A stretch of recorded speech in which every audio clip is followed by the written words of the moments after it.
ಎಲ್ರಿಗೂ ನಮಸ್ಕಾರ. ಇನ್ಫೋಸ್ಟ್ರೀಮ್ ಯೂಟ್ಯೂಬ್ ಚಾನಲ್ಗೆ ಮತ್ತೊಮ್ಮೆ ಸ್ವಾಗತ. ಈ ವಿಡಿಯೋದಲ್ಲಿ ನಾವು 4th ಸೆಮ್ ಮೈಕ್ರೋ ಕಂಟ್ರೋಲರ್ ಅಲ್ಲಿ ಮಾಡ್ಯೂಲ್ 1 ಅಲ್ಲಿರುವಂತಹ ಇಂಪಾರ್ಟೆಂಟ್ ಕ್ವಶನ್ಸ್ ಯಾವ್ಯಾವು ಅಂತ ನೋಡ್ತಾ ಹೋಗೋಣ. ಯಾಕಂದ್ರೆ ಫಸ್ಟ್ ಇಂಪಾರ್ಟೆಂಟ್ ಟಾಪಿಕ್ಸ್ ಅನ್ನ ಫುಲ್ ಕವರ್ ಮಾಡ್ಕೋಬೇಕು. ಫಸ್ಟ್ ಇಂಪಾರ್ಟೆಂಟ್ ಟಾಪಿಕ್ಸ್ ಎಲ್ಲ ಆಮೇಲೆ ಉಳ್ಕೊಂಡಿರುವಂತಹ ಟಾಪಿಕ್ಸ್ ಅನ್ನ ನೀವು ಕಾನ್ಸಂಟ್ರೇಟ್ ಮಾಡಿದ್ರೆ ಒಳ್ಳೆ ಮಾರ್ಕ್ಸ್ ಅನ್ನ ಸ್ಕೋರ್ ಮಾಡಬಹುದು. ಸೊ ಈ ಮೈಕ್ರೋ ಕಂಟ್ರೋಲರ್ ಏನಿದೆ ಆಲ್ಮೋಸ್ಟ್ ಥಿಯರಿ ಟೈಪ್ಸೇ ಬರೋದು, ನಿಮ್ಗೇನು ಪ್ರಾಬ್ಲಮ್ಸ್ ಟೈಪ್ ಬರಲ್ಲ, ಎಲ್ಲ ಕೂಡ ಥಿಯರಿ ಟೈಪ್ ಬರೋದ್ರಿಂದ ಇಂಪಾರ್ಟೆಂಟ್ ಟಾಪಿಕ್ಸ್ ಯಾವುದು ಅಂತ ನಿಮಗೆ ಗೊತ್ತಿರಬೇಕು. ಈಗ ನೀವು ನೋಡಿದ್ರೆ ಮಾಡೆಲ್ ಪೇಪರು PYQ ಅಂತಂದ್ರೆ ಪ್ರೀವಿಯಸ್ ಇಯರ್ ಕ್ವಶನ್ ಪೇಪರ್ ಮತ್ತೆ ಇಂಪಾರ್ಟೆಂಟ್ ಟಾಪಿಕ್ಸ್ ಎಲ್ಲದನ್ನು ಸೇರಿ ನಾನು ಇಂಪಾರ್ಟೆಂಟ್ ಟಾಪಿಕ್ಸ್ ಅನ್ನ ಕೊಡ್ತೀನಿ. ಸೊ ಆ ಇಂಪಾರ್ಟೆಂಟ್ ಟಾಪಿಕ್ಸ್ ಥಿಯರಿ ಏನೇನು ಬರಿಬೇಕು ಎಕ್ಸಾಮ್ ಅಲ್ಲಿ ಪರ್ಫೆಕ್ಟ್ ಆನ್ಸರ್ ಅನ್ನ ನಾನು PDF ಮಾಡಿರ್ತೀನಿ. ಸೊ ಆ PDF ಕೂಡ ನಾನು ಡಿಸ್ಕ್ರಿಪ್ಷನ್ ಅಲ್ಲಿ ಕೊಟ್ಟಿರ್ತೀನಿ, ನೀವು ಡೌನ್ಲೋಡ್ ಮಾಡ್ಕೋಬಹುದು. ಸರಿನಾ? ಒಂದ್ಸಲಿ ಡೌನ್ಲೋಡ್ ಮಾಡ್ಕೊಂಡ್ರೆ ಮತ್ತೆ ಈ ವಿಡಿಯೋ ನೋಡುವಂತ ಅವಶ್ಯಕತೆ ಏನಿಲ್ಲ. ಅದರಲ್ಲೇ ಎಲ್ಲ ಟಾಪಿಕ್ ಅನ್ನು ಕೂಡ ನಾನು ಕವರ್ ಮಾಡಿರ್ತೀನಿ. ಎಷ್ಟು ಬರಿಬೇಕು, ಏನ್ ಬರಿಬೇಕು ಎಲ್ಲ ಅದರಲ್ಲೇ ಇರುತ್ತೆ. ಸೊ ಎಕ್ಸ್ಪ್ಲನೇಷನ್ ಕೂಡ ನಾನೇ ಮಾಡ್ತೀನಿ. ಸೊ ಇವಾಗ ನೋಡಿದ್ರೆ ಮಾಡ್ಯೂಲ್ 1 ಅಲ್ಲಿ ಇಂಪಾರ್ಟೆಂಟ್ ಟಾಪಿಕ್ಸ್ ಅಂತ ಬಂದಾಗ ಎರಡು ಡಿಫರೆನ್ಸ್ ಗಳನ್ನ ನೀವು ಕಲಿಬೇಕು. ಮೊದಲನೇದು ಯಾವುದು? ಮೈಕ್ರೋ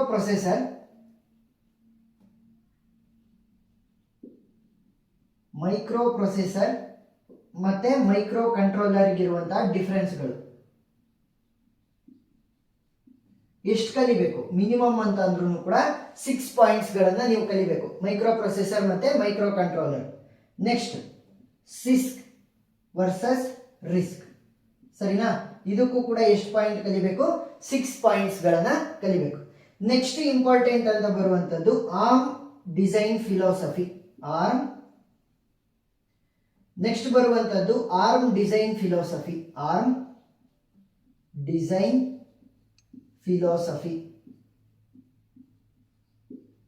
ಸರಿನಾ? ಇವಕ್ಕೆಲ್ಲ ಡಯಾಗ್ರಾಮ್ಸ್ ಇರುತ್ತವೆ ಮತ್ತೆ ಥಿಯರಿ ಪಾರ್ಟ್ ಇರುತ್ತೆ. ಡಯಾಗ್ರಾಮ್ ಅನ್ನ ಪರ್ಫೆಕ್ಟ್ ಆಗಿ ಕಲ್ತ್ಬಿಡ್ರಿ ಸಾಕು. ಡಯಾಗ್ರಾಮ್ ಅನ್ನು ನೀವು ಪರ್ಫೆಕ್ಟ್ ಆಗಿ ಬರ್ದಿದ್ದೀರಾ ಅಂತ ಅಂದ್ರೆ ಎಕ್ಸಾಮ್ ಅಲ್ಲಿ ನಿಮ್ ಡಯಾಗ್ರಾಮ್ ನೋಡ್ರೆ ನಿಮಗೆ ಮಾರ್ಕ್ಸ್ ಸಿಗೋದು. ನಿಮ್ ಎಕ್ಸ್ಪ್ಲನೇಷನ್ ನೋಡಲ್ಲ. ನೀವು ಡಯಾಗ್ರಾಮ್ ಕರೆಕ್ಟ್ ಆಗಿ ಬರ್ದಿದ್ದೀರಾ ಅಂತಂದ್ರೆ ಅದು ಆ ಡಯಾಗ್ರಾಮ್ ನೋಡ್ಕೊಂಡ್ರೆ ಒಂದ್ 2-3 ಪಾಯಿಂಟ್ 3-4 ಪಾಯಿಂಟ್ ಬರೀರಿ ಅಲ್ಲೇ ನೀವು ಓನ್ ವರ್ಡ್ಸ್ ಅಲ್ಲೇ. ಸೊ ಅವಾಗ ಮಾರ್ಕ್ಸ್ ಸಿಗುತ್ತೆ. ಸೊ ಪರ್ಫೆಕ್ಟ್ ಡಯಾಗ್ರಾಮ್ ಇರಬೇಕು. ಸೊ ಡಯಾಗ್ರಾಮ್ ಅನ್ನ ಮಿಸ್ ಮಾಡ್ಕೊಳೋದಕ್ಕೆ ಹೋಗ್ಬೇಡ್ರಿ. ನೆಕ್ಸ್ಟ್ ಇಂಪಾರ್ಟೆಂಟ್ ಅಂತ ಅಂದ್ರೆ architecture of ARM embedded device. ಇದು ಕೂಡ diagram. Architecture of ARM embedded device. So ಇವುಗಳದ್ದು ಏನ್ ಕಲಿಬೇಕು? ನೀವು ಡಯಾಗ್ರಾಮ್ ಅನ್ನ ಕಲಿಬೇಕು. ಡಯಾಗ್ರಾಮ್ ಅನ್ನ ಇಟ್ಕೊಂಡು ಏನ್ ಡಯಾಗ್ರಾಮ್ ಬಿಡಿಸಿರ್ತೀರಾ ಅದನ್ನೇ ನೀವು ಎಕ್ಸ್ಪ್ಲನೇಷನ್ ಆಗಿ ಕನ್ವರ್ಟ್ ಮಾಡ್ಕೊಳ್ರಿ, ಅಷ್ಟೇ, ಏನಿಲ್ಲ. Next CPSR. So CPSR theory part. So theory correct ಆಗಿ ಕಲಿಬೇಕು points wise. Next embedded system hardware. Software ಏನು ಅಷ್ಟೇನು ಇಂಪಾರ್ಟೆಂಟ್ ಅಲ್ಲ, embedded system hardware very important question.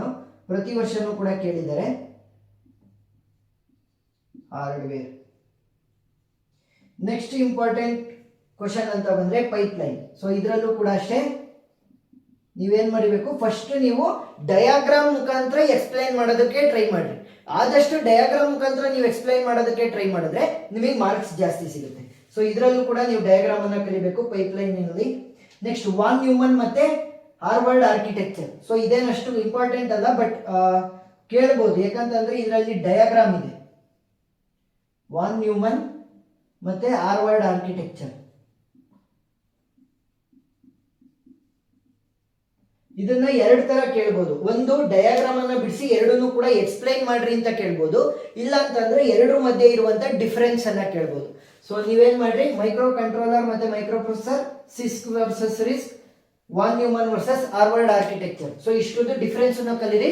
ಇವೆರಡರದ್ದು diagram ಕೂಡ ನಿಮಗೆ ಬರೆಯೋದಕ್ಕೆ ಬರಬೇಕು. ನೆಕ್ಸ್ಟ್ ಲಾಸ್ಟ್ ಇಂಪಾರ್ಟೆಂಟ್ ಕಾನ್ಸೆಪ್ಟ್ ಅಂತಂದ್ರೆ ಎಕ್ಸೆಪ್ಷನ್, ಇಂಟರಪ್ಟ್ಸ್ ಮತ್ತೆ ವೆಕ್ಟರ್ ಟೇಬಲ್. ಸೊ ಇದು ಪ್ರತಿ ವರ್ಷ ಕೇಳಿರುವಂತ ಕ್ವಶನ್. ಸೊ ಇದನ್ನ ಮಿಸ್ ಮಾಡ್ಕೊಳ್ಳೋದಕ್ಕೆ ಹೋಗ್ಬೇಡ್ರಿ.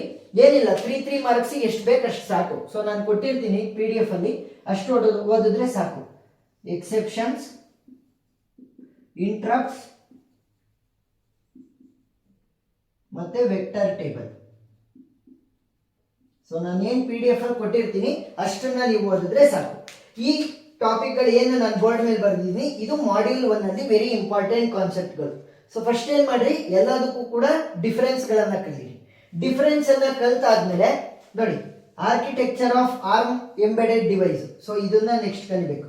Next arm design philosophy. Next embedded hardware, embedded system hardware. First ಈ ಮೂರಕ್ಕೆ ಡಿಫ್ರೆನ್ಸ್, ನೆಕ್ಸ್ಟ್ ಈ ರೌಂಡ್ ಅಪ್ ಮಾಡಿರುವಂತ 3 ಕಾನ್ಸೆಪ್ಟ್ಸ್ಗಳು. ಇದಾದ್ಮೇಲೆ ಏನ್ ಉಳ್ಕೊಂಡಿದಾವಲ್ಲ ಅವನ್ನ ನೋಡಿ. ಸೊ ಯಾಕಂತಂದ್ರೆ ಯಾವ್ದಕ್ಕೆ ಜಾಸ್ತಿ ಪ್ರಿಫರೆನ್ಸ್ ಇರುತ್ತೆ ಅದನ್ನ ಫಸ್ಟ್ ನೋಡ್ತಾ ಹೋಗ್ಬೇಕು ಎಕ್ಸಾಮ್ ಪ್ರಕಾರ. ಸೊ ಒಳ್ಳೆ ಮಾರ್ಕ್ಸ್ ಬೇಕು ಅಂತಂದ್ರೆ ಫಸ್ಟ್ ಜಾಸ್ತಿ ಯಾವ್ದನ್ನ ಕೇಳಿದ್ದಾರೆ, ಮಾಡಲ್ ಪೇಪರ್ ಇರ್ಬೋದು, ಕ್ವಶನ್ ಪೇಪರ್ ಇರ್ಬೋದು, ಇಂಪಾರ್ಟೆಂಟ್ ಟಾಪಿಕ್ಸ್ ಯಾವುದು ಫಸ್ಟ್ ಅದಕ್ಕೆ ಕಾನ್ಸಂಟ್ರೇಟ್. ಆಮೇಲೆ ಯಾವ ಕ್ವಶನ್ಸ್ ಉಳ್ಕೊಂಡಿರ್ತವೆ ಅವನ್ನ ನೋಡೋಣ, ಟೈಮ್ ಉಳ್ಕೊಂಡ್ರೆ ನೋಡೋಣ. ಸೊ ಓಕೆನಾ. ಸೊ ಇಲ್ಲಿರೋ ಎಲ್ಲ ಕಾನ್ಸೆಪ್ಟ್ ಅನ್ನು ನೀವು ಕಲ್ತ್ಕೊಂಡ್ರೆ ಒಳ್ಳೆ ಮಾರ್ಕ್ಸ್ ಅನ್ನ ತಗೋಬಹುದು ಮಾಡ್ಯೂಲ್ 1 ಅಲ್ಲಿ. ನೀವು ನೋಡ್ಬೋದು ಮಾಡ್ಯೂಲ್ 1 ಇಂದು ಇಂಪಾರ್ಟೆಂಟ್ ಟಾಪಿಕ್ಸ್ ನಾನು ಏನು ಬೋರ್ಡ್ ಮೇಲೆ ಬರೆದಿದ್ದೆ ಅವುಗಳನ್ನೇ ನಾನು ಇಲ್ಲಿ ಕೊಟ್ಟಿದ್ದೀನಿ. First difference between the micro processor ಮತ್ತು ಮೈಕ್ರೋ ಕಂಟ್ರೋಲರು 6 ಪಾಯಿಂಟ್ಸ್ ಅಂತ ಹೇಳಿದೆ, ಬಟ್ ಇಲ್ಲಿ ನಾನು 4 ಪಾಯಿಂಟ್ಸ್ ಮಾತ್ರ ಹಾಕಿದ್ದೀನಿ. ಸೊ ಇನ್ನೊಂದು ಅಪ್ಡೇಟೆಡ್ PDF ನಾನು ಅಲ್ಲಿ ಅಪ್ಲೋಡ್ ಮಾಡಿರ್ತೀನಿ, ನೀವು ನೋಡ್ಬೋದು. ನೆಕ್ಸ್ಟ್ ರಿಸ್ಕ್ ವರ್ಸಸ್ ಸಿಸ್ಕ್ ಡಿಫ್ರೆನ್ಸನ್ನು ಕಲಿಬೇಕು. ಮಿನಿಮಮ್ ಅಂತ ಅಂದ್ರೂ 6 ಪಾಯಿಂಟ್ಸ್. ನೀವು ಟಫ್ ಇರೋದನ್ನೇ ಕಲಿಬೇಕು ಅಂತ ಏನಿಲ್ಲ, ಈಸಿ ಇರೋದನ್ನೇ ಕಲೀರಿ ಸಾಕು. ನೆಕ್ಸ್ಟ್ ಆರ್ಮ್ ಡಿಸೈನ್ ಫಿಲಾಸಫಿಲಿ ಮೇಜರಾಗಿ ಬರುವಂಥದ್ದು ರಿಸ್ಕ್ ಕ್ಯಾರೆಕ್ಟರಿಸ್ಟಿಕ್ಸ್. ಯಾಕಂತಂದರೆ ಆರ್ಮ್ ಏನು ಮಾಡುತ್ತೆ ಅಂತಂದರೆ, what is arm is the advanced risk machine. So ಏನು ಬರೀಬೇಕು ನೀವು, ರಿಸ್ಕಿನ ಕ್ಯಾರೆಕ್ಟರಿಸ್ಟಿಕ್ಸನ್ನು ನೀವು ಬರೀಬೇಕಾಗತ್ತೆ. ಸೊ ಸ್ವಲ್ಪ ಕ್ಯಾರೆಕ್ಟರಿಸ್ಟಿಕ್ಸ್ ಬರೆದ್ರಾಯಿತು. ಇಲ್ಲಿ ನೋಡಿ, ಅಲ್ಲಿ ಸಿಂಗಲ್ ಸೈಕಲ್ ಎಕ್ಸಿಕ್ಯೂಷನ್ ಅಂತ ಇದೆಯಲ್ಲ, ಸೊ ಅದ್ರದ್ದು ಹೆಡ್ಡಿಂಗ್ ಬರೆದ್ರೆ ಸಾಕು. Single cycle execution, fixed instruction format, simple decoding. So ಅದ್ರದ್ದು ಹೆಡ್ಡಿಂಗ್ ಕಲ್ತ್ಕೊಳ್ಳಿ. ಅದೇನು ಅಂತ ಒಂಚೂರು ಅರ್ಥ ಮಾಡ್ಕೊಂಡ್ರೆ ಒಂದು ಸ್ವಲ್ಪ ಟೆಕ್ಸ್ಟ್ಸನ್ನು ಓದ್ಬಿಟ್ಟು ಆವಾಗ ನೀವೇ ನಿಮ್ಮ ಓನ್ ವರ್ಡ್ಸಲ್ಲಿ ಬರಿಬೋದು. ಅದನ್ನೇ ನೀವೇನು ಕಾಪಿ ಪೇಸ್ಟ್ ಮಾಡಬೇಕು ಅಂತ ಏನಿಲ್ಲ ಎಕ್ಸಾಮಿನೇಷನ್ಸಲ್ಲಿ. ನೆಕ್ಸ್ಟು ಏನೇನೋ ಪೈಪ್ಲೈನ್ಸ್ ಇರ್ಬೋದು, ಸ್ಟೇಟ್ಸು, ಅದೆಲ್ಲದನ್ನು ಕೂಡ ರೆಪ್ರೆಸೆಂಟ್ ಮಾಡ್ತಾ ಹೋಗಿ ಆ ಒಂದು ಕ್ವಶನ್ಗೆ. Next architecture of ARM embedded device. ನೋಡಿ ಇಲ್ಲಿ ಒಂದು ಡಯಾಗ್ರಾಮನ್ನು ಕೊಟ್ಟಿದ್ದೀನಲ್ಲ, ಆ ಡಯಾಗ್ರಾಮು ಪಕ್ಕಾ ಕಲ್ತ್ಕೊಳ್ರಿ.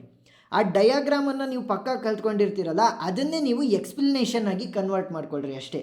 ಮತ್ತು ಅದನ್ನೇ ನಾವು ಎಕ್ಸ್ಪ್ಲನೇಷನ್ನು ಕೂಡ ಕಲಿಬೇಕು, ಡಯಾಗ್ರಾಮನ್ನು ಕೂಡ ಕಲಿಬೇಕು ಅಂತ ಏನಿಲ್ಲ. ಡಯಾಗ್ರಾಮ್ ನೀವು ಪಕ್ಕಾ ಬರೆದಿದ್ದೀರಾ ಅಂತಂದರೆ ಫುಲ್ ಮಾರ್ಕ್ಸ್ ಸಿಗುತ್ತೆ, ಏನು ತಲೆ ಕೆಡಿಸ್ಕೊಳ್ಳೋ ಅಂಥ ಅವಶ್ಯಕತೆ ಇಲ್ಲ. ಇಷ್ಟೆಲ್ಲ ಥಿಯರಿನೂ ಕೂಡ ನಾನು ಗಟ್ ಮಾಡಬೇಕಂತ ಏನು ಅವಶ್ಯಕತೆಯೇ ಇಲ್ಲ. ಫಸ್ಟ್ ಆ ಡಯಾಗ್ರಾಮ್ ಕರೆಕ್ಟಾಗಿ ಬರೀರಿ, ಆ ಡಯಾಗ್ರಾಮನ್ನೇ ನಿಮ್ಮ ಓನ್ ವರ್ಡ್ಸಲ್ಲಿ ಎಕ್ಸ್ಪ್ಲೈನ್ ಮಾಡ್ತಾ ಹೋಗ್ರಿ ಅಷ್ಟೇ. ಅದರಲ್ಲಿ ಏನೇನು ಬರೆದಿದ್ದೀರಾ, ಬಸ್ಸಸ್ ಬರೆದಿರ್ತೀರಾ, ಚಾಚೆ ಮೆಮೊರಿ ಬರೆದಿರ್ತೀರಾ, ಅದನ್ನೆಲ್ಲ ನೀವು ಎಕ್ಸ್ಪ್ಲೈನ್ ಮಾಡಿರಿ ಅಷ್ಟೇ. Next CPSR, current program status register. So ಇದ್ರದ್ದು ನೋಡಿ ಅಲ್ಲಿ ಕೀ ಪಾಯಿಂಟ್ಸ್ ಥರ ಇದೆ ನೋಡಿ, ಇಲ್ಲಿ system state indicator, condition code flags, interrupt management. So ಹಂಗಂದ್ರೆ ಏನು ಅಂತ ಒಂದೊಂದೇ ಲೈನ್ ನೀವು ಬರೆದ್ರೆ ಸಾಕು. ಇಲ್ಲಿರೋದನ್ನೇ ನೀವೇನು ಗಟ್ ಮಾಡಿ ಬರಿಬೇಕು ಅನ್ನೋ ಏನು ಅವಶ್ಯಕತೆ ಇಲ್ಲ. ಸೊ ಒಂದು 2 ಲೈನ್ ಬರೆದ್ರೆ ಸಾಕು. ಸೊ ನೆಕ್ಸ್ಟ್ ಬರುವಂಥದ್ದು ಎಂಬೆಡೆಡ್ ಸಿಸ್ಟಮ್ ಹಾರ್ಡ್ವೇರ್ ಮತ್ತು ಎಂಬೆಡೆಡ್ ಸಿಸ್ಟಮ್ ಸಾಫ್ಟ್ವೇರ್ ಅಂತ ಬರುತ್ತೆ. ಬಟ್ ಮೇಜರಾಗಿ ಎಕ್ಸಾಮಿನೇಷನ್ಸಲ್ಲಿ ಅವ್ರು ಕೇಳೋದು ಎಂಬೆಡೆಡ್ ಸಿಸ್ಟಮ್ ಹಾರ್ಡ್ವೇರ್. ಸೊ ನೀವು ಟೆಕ್ನಿಕ್ಯಾಲಿಟಿ ಮುಖಾಂತರ ಹೋಗ್ತೀರಾ ಅಂತಂದ್ರೂ ಕೂಡ ಎಂಬೆಡೆಡ್ ಸಿಸ್ಟಮ್ ಹಾರ್ಡ್ವೇರೇ ವೆರಿ ಇಂಪಾರ್ಟೆಂಟ್ ಕಾನ್ಸೆಪ್ಟ್ ಆಗಿರುತ್ತೆ. ಸೊ ಅದ್ರದ್ದು ಕೀ ಪಾಯಿಂಟ್ಸ್ ಥರ ಬರೀತಾ ಹೋಗಿ ಸಾಕು. ಸೊ ಈ ಡಯಾಗ್ರಾಮನ್ನು ನೀವು ಕಲ್ತ್ಕೊಂಡ್ರೆ ಸಾಕು, ಡಯಾಗ್ರಾಮ್ ಇಟ್ಕೊಂಡು ಕೀ ಪಾಯಿಂಟ್ಸ್ ಥರ ಬರೀತಾ ಇರಿ ಅಷ್ಟೇ. ನೆಕ್ಸ್ಟ್ ಎಕ್ಸೆಪ್ಷನ್ಸ್, ಇಂಟ್ರಪ್ಟ್ಸ್ ಮತ್ತು ವೆಕ್ಟರ್ ಟೇಬಲ್. ಸೊ ಎಕ್ಸೆಪ್ಷನ್ಸ್ ಬಗ್ಗೆ ಒಂದು 3 ಮಾರ್ಕ್ಸಿಗೆ, ಇಂಟ್ರಪ್ಟ್ಸ್ ಬಗ್ಗೆ ಒಂದು 3 ಮಾರ್ಕ್ಸಿಗೆ, ವೆಕ್ಟರ್ ಟೇಬಲ್ ಒಂದು 3 ಮಾರ್ಕ್ಸಿಗೆ. ಇಷ್ಟಿದ್ರೆ ಸಾಕು, ಮತ್ತೆ ಎಕ್ಸ್ಟ್ರಾ ಬರೆಯುವಂಥ ಅವಶ್ಯಕತೆ ಏನಿಲ್ಲ. ಸೊ ಇದೇ ರೀತಿ ಎಲ್ಲ ಮಾಡ್ಯೂಲ್ದು ಕೂಡ ನಾನು ಡಿಸೈನ್ ಮಾಡಿರ್ತೀನಿ. ಇಂಪಾರ್ಟೆಂಟ್ ಟಾಪಿಕ್ಸ್ ಮತ್ತು PDF ಲಿಂಕನ್ನು ಕೂಡ ನಾನು ಕೊಟ್ಟಿರ್ತೀನಿ, ಡೌನ್ಲೋಡ್ ಮಾಡ್ಕೋಬೋದು. ಸೊ ಏನಾದ್ರೂ ಡೌಟ್ ಇತ್ತು ಅಂತಂದರೆ ಕಮೆಂಟ್ ಸೆಕ್ಷನಲ್ಲಿ ತಿಳಿಸಿ. ಇನ್ನೂ ಇನ್ಪುಟ್ಗಳು ನಿಮಗೆ ಬೇಕು ಅಂತಂದರೆ ನಮ್ಮ ವಾಟ್ಸಪ್ ಗ್ರೂಪನ್ನು ಜಾಯಿನ್ ಆಗ್ಬೋದು. ಸೊ ಆ ವಾಟ್ಸಪ್ ಗ್ರೂಪ್ ಲಿಂಕು ಡಿಸ್ಕ್ರಿಪ್ಷನ್ನಲ್ಲಿ ಕೊಟ್ಟಿರ್ತೀನಿ. ಸೊ ವಿಡಿಯೋ ಎಷ್ಟಾಗಿದೆ ಸಬ್ಸ್ಕ್ರೈಬ್ ಆಗೋದನ್ನು ಮರಿಬೇಡ್ರಿ. ಮತ್ತೊಂದು ಇನ್ಫಾರ್ಮೇಟಿವ್ ವಿಡಿಯೋ ಜೊತೆ ಸಿಗ್ತೀನಿ. ಅಲ್ಲಿವರೆಗೂ ನಮಸ್ಕಾರ, ಬಾಯ್.